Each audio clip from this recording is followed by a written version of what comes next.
Better tight end right now, George Kittle or Darren Waller, Maverick?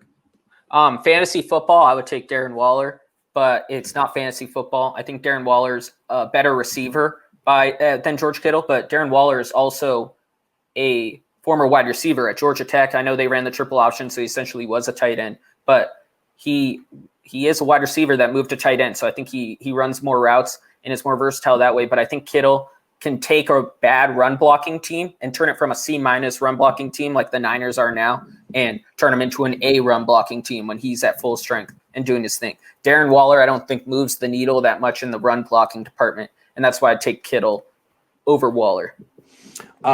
Great point. I think the thing with Kittle, he's such a good run blocker. We all know it. But I think one of the ways you see it is the regression from Mike McGlinchey.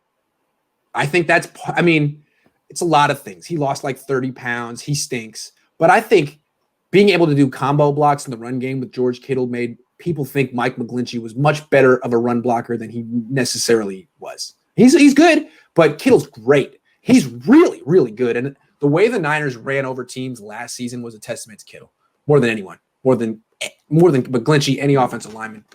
That being said, I'll take a tight end who can line up at wide receiver and run past a corner, and like Waller did against the Chargers, and score 8 touchdowns in a season over the well-rounded wide tight end who's a great blocker and great after the catch. As great as Kittle is, I have gravitated more to the Darren Waller, Travis Kelce type of tight end, even though they have deficiencies as blockers, because they score a lot of points and they don't get hurt very much.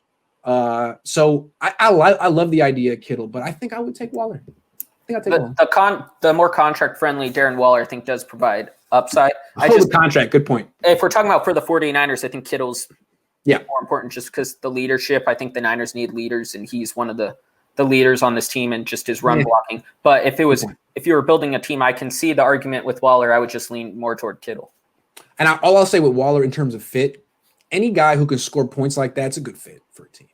Score points anyway. But yeah, it's an interesting question because it used to be Kittle versus Kelce. Waller is in the discussion now, big time. That thing he did last night, lining up out wide and just burning that corner was. I think it's Kelce. I would take Kelce first just because I think he does your receiving, but he's also always available. And I know that's controversial with Niner fans. Before the season, I would have taken Kittle out of the two. But I think, recency bias is always a thing. I just think Kelce's really important just for the gravitational pull he has on offense. He does everything. And like Kittle, good leader. I think he's a better run blocker than most give him credit for. He's not Kittle level, but it'd go Kelce 1, and then Kittle is like the second level by himself, and then Waller's the third level, and then it's a bunch of guys, Andrews, Hawkinson, those guys at the fourth. It'd be interesting to see what Waller could do on Kansas City if you swapped him places with Kelce. That's one way I like to think about players. Put him in a different situation. What do you think he would do? I think he'd be great on Kansas City. My goodness. I think anyone would be good with Kansas City, though. Imagine if they had Ross the Boss. Imagine.